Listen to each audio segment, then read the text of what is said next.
what is going on, everybody? It is the brand new Dockery Docket. Thank you so much for listening.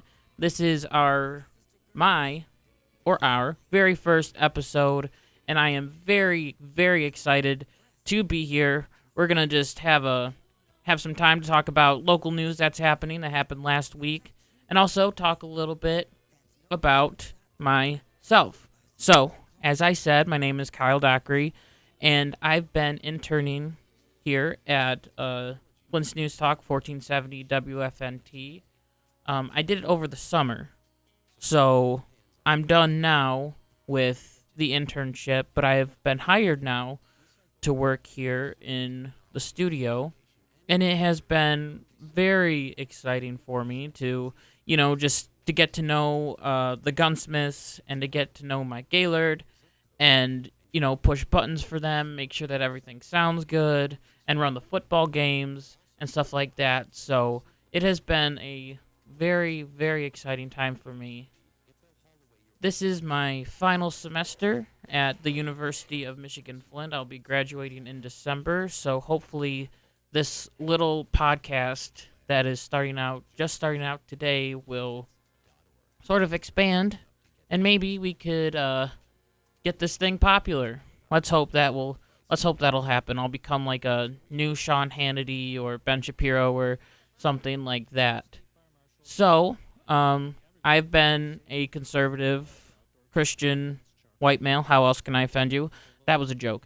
But I've been a conservative Christian male for a long time, which, male, yes, that makes sense. I've been a male for a long time. I was born male. But anyway, that's a statement for another day.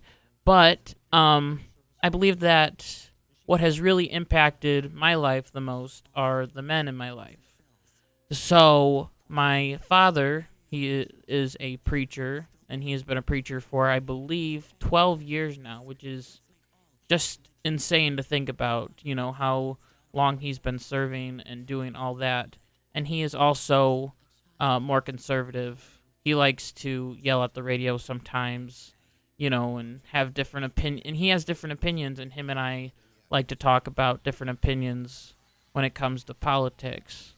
My grandpa Dockery, my dad's dad, has been at the same church for a very long time. His values have rubbed off on my dad, and my dad has rubbed off on me. So we all have almost similar values in a sense. And someone else who really touched me politically is my papa. He was very good articulating what he believed in, and he was very stubborn when he talked about what he believed in. He would always come over on Friday nights. We'd have like a pizza night and stuff, and he would always want Fox News on. And so we had to turn on Fox News for him, and it kind of made me mad a little bit because I didn't like it that he was just getting his news from Fox News. I believe that if you want to get a whole story, you have to see both sides. I told him that multiple times, but he still didn't listen. He recently passed away just last Friday morning, and it has been very rough for our family. And that Monday, I still came on the radio show because the one thing that he loved was he loved that I was doing what I love to do. I remember telling him that I got hired here at Town Square Media 1470 WFNT. Sorry about that.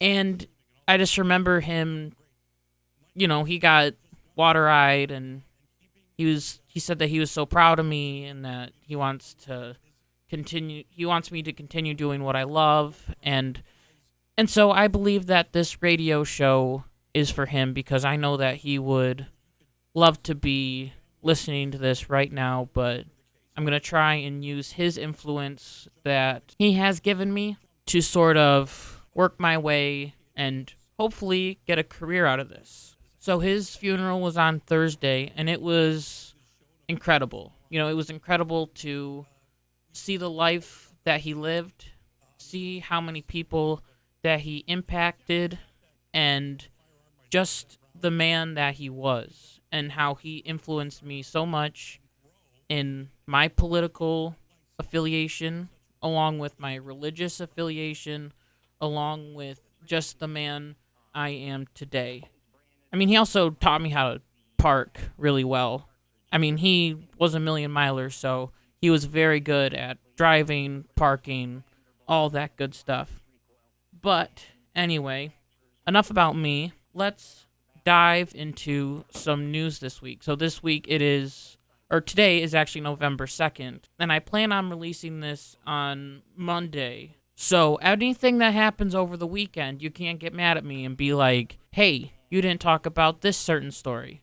Well, I didn't know about that certain story at that certain time, but I only have a few little things that we're going to talk about. Some things that I found to be very funny, and some things that are, of course, serious. So we're going to first start out with the New York Times piece that says Trump tweets out fake photo of hero dog getting a medal. So, if you don't know, this al-Baghdadi guy was killed in Iraq. He was the leader of ISIS, or ISIL, as Obama called it. But anyway, that doesn't matter. They led him into a tunnel, which our guys were after him. They were chasing him, and they were ready to get him. And they sent in a dog and fought the terrorists. And the dog was actually injured in the attack. So everyone was all on high alert because dogs are very important. And he was just a good boy. He was a good, great dog.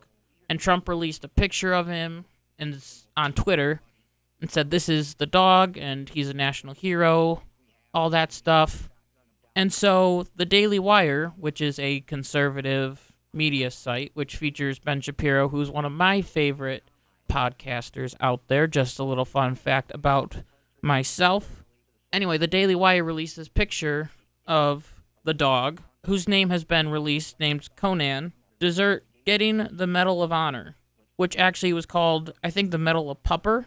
As in, they photoshopped out a picture of a guy receiving the Medal of Honor, and they put the dog's face in it. And so the media completely went crazy about this. It says that the Daily Wire appeared to be altered a version of the 2016 Associated Press photograph. In the original, Mr. Trump is seen awarding a Medal of Honor to James C.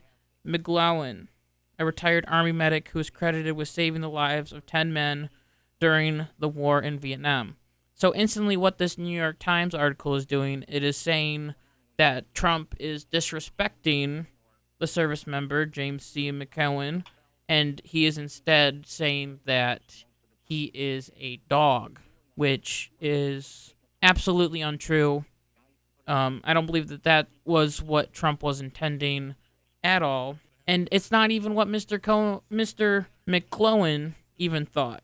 As he said in a phone interview on Wednesday, he had not seen the picture yet, and a reporter showed it to him, and he said that he interpreted it as Mr. Trump recognizing the dog's heroism. He certainly was not offended and laughed when he compared the two images. So even the guy whose picture was cut out of the original picture is not upset about the picture in question. But the New York Times continues with this idea that Trump was using this military service guy and he was making him look bad, making him look like a dog. And they also went on this rampage, the New York Times did, talking about how the image Mr. Trump shared on Wednesday was one of several altered photographs featuring the dog and posted in recent days on social media by the Daily Wire. So now they're saying that Donald Trump is fake news because he posts memes on Twitter. We all remember the Greenland picture of Trump Tower in Greenland where he said, I promise this won't happen, Greenland. Trump has released multiple videos of him hitting a golf ball and it hitting Hillary Clinton in the back and making her fall. These things are all meant to be funny. These aren't meant to be serious. These aren't meant to be a big political story. They're just something funny. And the problem is that the New York Times and the media are starting to take everything so serious that it's almost like Donald Trump can't have fun anymore. And if you see the picture of Donald Trump giving this Medal of Honor to the dog, you'll see that it's photoshopped. It's clearly photoshopped, and it has the Daily Wire watermark, which means it's Daily Wire property, on the side. You can tell it's a recreation. It's not a fake picture, as in like they tried to alter it in a different way. They altered it as they photoshopped the new face in. Anyway, that story was really, really funny to hear about, and the Washington Post wrote the Daily Wire. Their head leader, Jeremy Boring, and said, "Would you like to respond? Is this photo Photoshop?" And Jeremy Boring said something along the lines of, "You're stupid.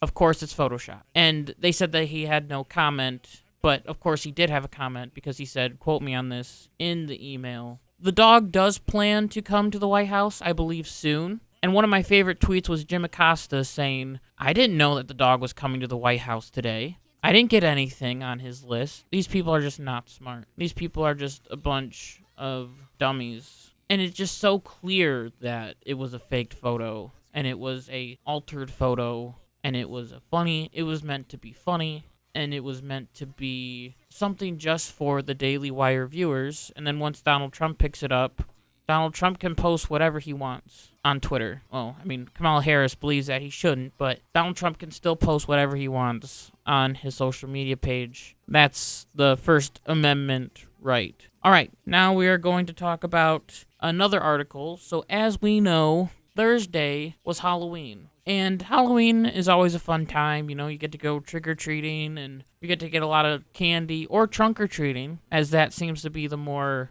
safe option, I believe. Which is weird because it's telling kids to get candy out of your trunk, which you wouldn't have them do that any other time. But anyway, that's beyond the point. So there is a Huffington Post article that says, "Is it time to ban Halloween candy?" Now, I know what you're thinking. No, it's not time to ban Halloween candy. Are you dumb? Why would you ban Halloween candy? That's not smart. You know how many kids are going to revolt against you if you ban Halloween candy? A lot. So this is all about the environment. So there's a lot of candy, different candy wrappers that are made from plastic. You know, you get the little Twix bars, and you throw away the wrapper, and that wrapper ends up in a landfill. And this has become a huge problem that the Huffington Post must address. They want to do what they did with plastic straws. They want to get rid of these candy wrappers and go towards a better solution, as recycling systems aren't designed to capture these sorts of wrappers because they're too small. They have some ideas on what they can do to curve it. They want to create a new wrapper for these candies. Now, I remember there have been multiple times where I've gone out to eat, and the waiter or waitress will give me a paper straw. Listen, paper straws are terrible. Paper straws are the worst thing I've ever had. The straw gets soggy. It feels weird. It's not right. It just, makes me feel icky inside. So they want to sort of create a paper that wraps around the candy. But the issue with that is that it will more than likely melt. And then you have sticky paper and grossness. So they're trying really hard to find an alternative that uses less plastic, maybe uses more paper and stuff like that. There's a funny quote from this Greenpeace representative, Perry Wheeler, who's in this article. It says, "It is overwhelming to enter the Halloween aisle this time of year and think about where all this plastic will end up." I don't think about the plastic. I think about the candy inside, let me tell you. I love candy. I love Halloween. Halloween is such a great holiday to get candy. I go on a bunch of sugar rushes, and it's just amazing. And the kids love it, too. Imagine banning Halloween because, we need to save the environment for the children. No, we're not going to do that. This author of this Huffington Post article is a part of some waste-free, hippie, sit in a circle, sing Kumbaya. This is the funniest part of the article. I hope you're sitting down for this because this is the best part. So it says, one member of the Facebook group said that this is not an issue in their household bothers to tackle. Despite working towards a waste-free life, I have no solutions, they wrote. We just deal the best that we can. They added that they try to limit the number of houses that they visit to collect less candy in the first place. That is the whole point of Halloween, is to go to multiple houses that you can to get as much candy as you can. If my mom sat me down and said, Kyle, you only get to go to 12 houses. Or no, let's lower it. Because 12 is actually a lot. Let's lower it. Let's say you're only allowed to go to 3 houses because we're trying to save the environment. I'd be like, Mom, you're dumb. Don't force me to go to only 3 houses. So that part really made me laugh, as it just shows how ridiculous these people are. But I mean, there are some good solutions. There are some candies that this Facebook group talked about. Like the Nerds and the Milk Duds.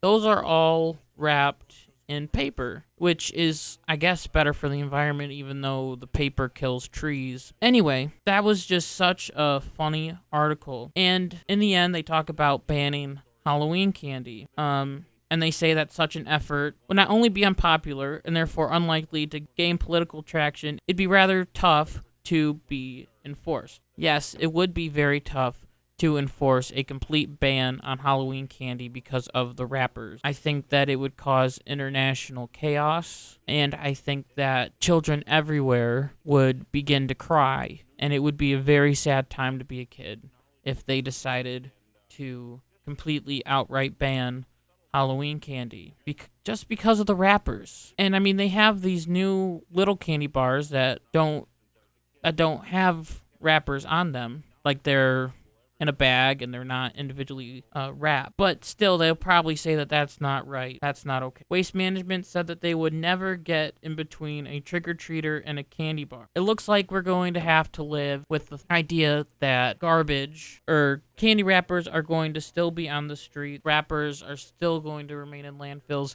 I mean, at least they're throwing them away. I think that's a good thing. If people throw away all the candy bar wrappers, that's a good thing. If they're just tossing them into the gutter, then no, that's not a good thing. Make sure that you throw away your Halloween candy this year.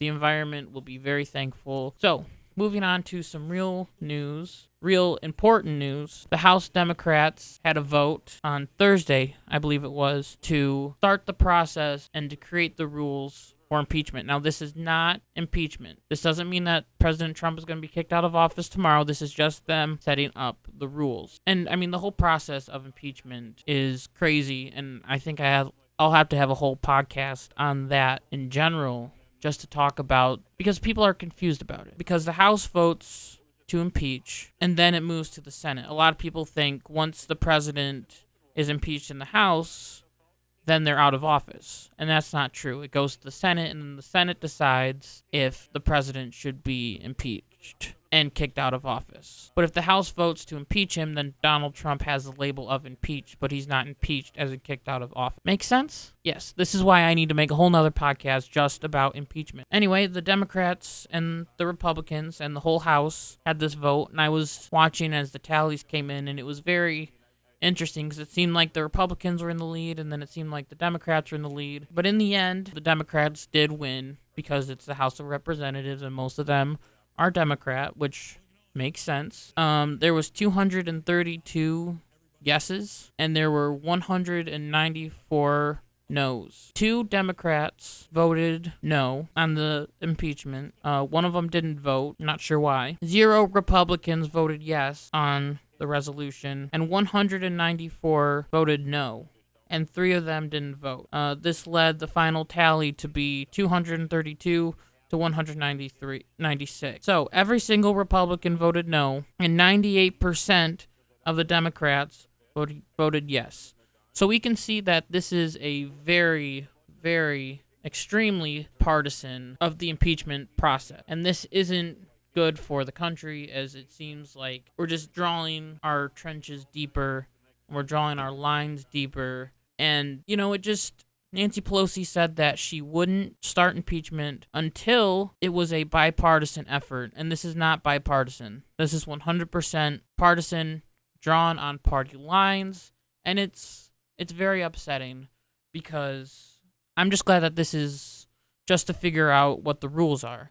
And I'm hoping that the Republicans will continue to push and make sure that the documents are released, and that they can, when the vote comes to impeach President Trump, that there'll be more no's than yeses. Which, I mean, even if the impeachment moves forward, it's going to be stopped in the Senate. And we have to remember that, because I don't even think that Mitt Romney will vote yes on impeachment. We are going to be moving right along. So this actually happened yesterday, Friday the 1st of November, which everyone claims to be the start of Christmas season, even though it is November and it is Thanksgiving time. So Beto O'Rourke has ended his presidential campaign. And personally, I am very sad about this. He was a great person. I loved him. I'm just kidding. No, I didn't. Your AR-15s are now safe, which I think is very important. Your gun rights are safe. He wrote in his tweet that our campaign has always been about seeing clearly,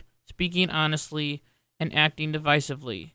In that spirit, I am announcing that my service to the country will not be as a candidate or as the nominee. So, we finally say goodbye, Skater Boy. I like to say that Beto, not Beto, Beto, is a middle-aged, trying to be a teenager, trying to be a cool teen loser. So he's out. The Democratic field is still packed. They're all just a bunch of crazies. You know, Elizabeth Warren just released her plan for health care, which is a dream, I believe, which we'll talk about that later on, probably next week. We'll talk about Elizabeth Warren's new healthcare plan where the rich are just going to pay for everything, and she never answers the question of if the rich run out of money, who's going to pay for it. She also talks about how the middle class won't even have to pay a penny at all for their Medicare, which I don't believe that for 1 second. So I believe that next to drop out of the race is Cory Booker, as he continues to fall in the polls, and he has no momentum. A lot of these characters don't have any momentum, and if they don't have any momentum, they should just drop out. You know, Marianne Williamson and the Bennett guy and the Steyer and all these people, they have barely zero support. And I mean, even on the Republican side, the people who are trying to primary against Trump, they have no momentum at all. Who was it? That Mark Sanford, who only had one person show up, and it was probably his mom. It'll be interesting to see who wins. I still believe that Elizabeth Warren will win the nomination. It'll be a tough race, I think, for Trump if Warren wins it, but I don't know. So I would like to thank everyone for listening. This show is brought to you in part by no one, because I'm just getting started. And I mean, if you want to listen, that's great. Everything is for free. Other podcasts are not free. You have to pay multiple dollars. So you're getting a free service from myself. And I hope that you'll listen in on Monday when I go on Dan Sherman's show, where we do more of the Dockery Docket, which I think it might be talking about what I talked about today. I might talk about the Halloween candy. Or if something else comes up over the weekend, we'll talk about that. So make sure you stay tuned. Make sure you stay listening. And I thank you so much for listening. And I hope you have a fantastic day. Bye.